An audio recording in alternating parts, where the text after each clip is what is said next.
do të angazhohemi që të punojmë fuqishëm njëjtë siç kemi bërë në fakt edhe përgjatë këtyre viteve, po sigurisht do të vazhdojmë të mbajmë të njëjtën qasje sikurse ajo që e kemi pasur gjatë këtij mandati tonë që po e lëm pas, dhe se sigurisht do të jetë prap prioritet për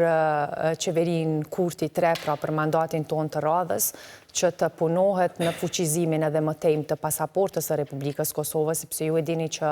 tani jemi në vendin e 65 dhe kjo ka ndodhur për shkak se Kosova ka përfunduar me sukses procesin e liberalizimit të vizave dhe sot qytetarët e tanë lëvizin lirshëm dhe i qasen më lirshëm botës në aspektin global, përfshirë këto dhe marrëveshje bilaterale që kemi pas dhe me shtete jashtë zonës Schengen për liberalizim të vizave, ndërkohë që po ashtu marrja e statusit kandidat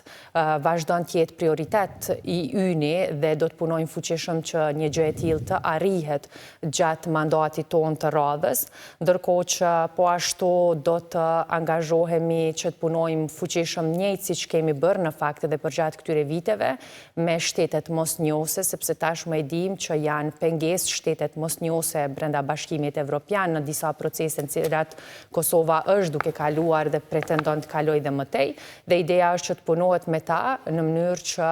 dhe ata ta kuptojnë që qëndrimet që po i mbajnë në raport me Kosovën janë të padrejta dhe se duhet të pranojnë Kosovën si shtet antar në mënyrë që të ecim tutje në proceset integruese në përgjithësi.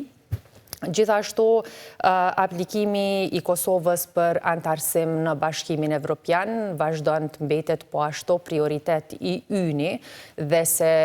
do të ecim tutje në angazhimin tonë në politikën jashtme në drejtim të antarësimit të Kosovës pra në Bashkimin Evropian dhe ideja është që të paktën deri në vitin 2030 të përfundojnë procedurat e para në mënyrë që të fillohet dhe diskutohet një gjë e tillë dhe të hapen dyert që Kosova të ecë tutje dhe për te kësaj ideja është që të forcohet dhe më tej shërbimi diplomatik në mënyrë që Republika e Kosovës të vazhdojë të përfaqësohet ndërkombëtarisht, qoftë në konferenca rajonale dhe më tej, dhe gjithashtu mendojmë që shumë e rëndësishme që po ashtu të udhëheqim ndonjëherë prej këtyre konferencave dhe se gjatë